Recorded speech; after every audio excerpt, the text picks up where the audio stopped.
बॉलीवुड एक ऐसा नाम जिसने हजारों फिल्में दी हैं, जिसमें कुछ फिल्में ऐसी हैं जो दूसरी फिल्मों के लिए ट्रेंड सेटर साबित होती हैं।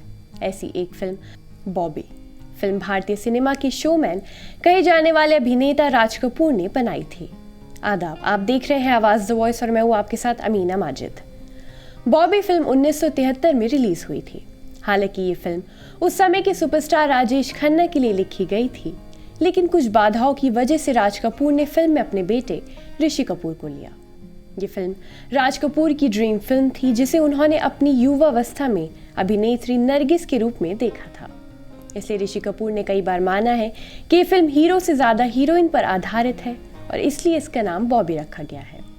मेरा नाम जोकर के बाद कम बजट और कर्जे के बावजूद राज कपूर ने अपना ज्यादातर पैसा हीरोइन ढूंढने में खर्च कर दिया।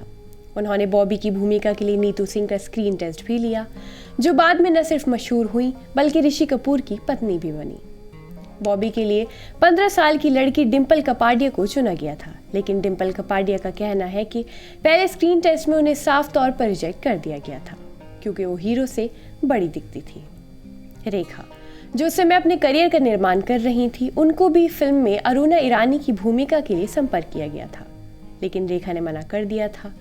कहा जाता है कि इससे पहले 1970 में राज कपूर की फिल्म मेरा नाम जोकर आई थी, जिसमें उन्होंने अपनी सारी जमा पूंजी लगा दी थी, जिसकी वजह से उन्हें फिल्म बॉबी के लिए कर्जा तक लेना पड़ा था, कीमती सामान बेचना पड़ा और घर गिरवी रखना पड़ा। फिल्म बॉबी में राज कपूर को अपने कई पुराने और आजमाए हुए फॉर्मूले को छोड़ना पड़ा। राज कपूर ने न सिर्फ अपना संगीत बदला बल्कि उन्होंने अपने गीतकार भी बदले।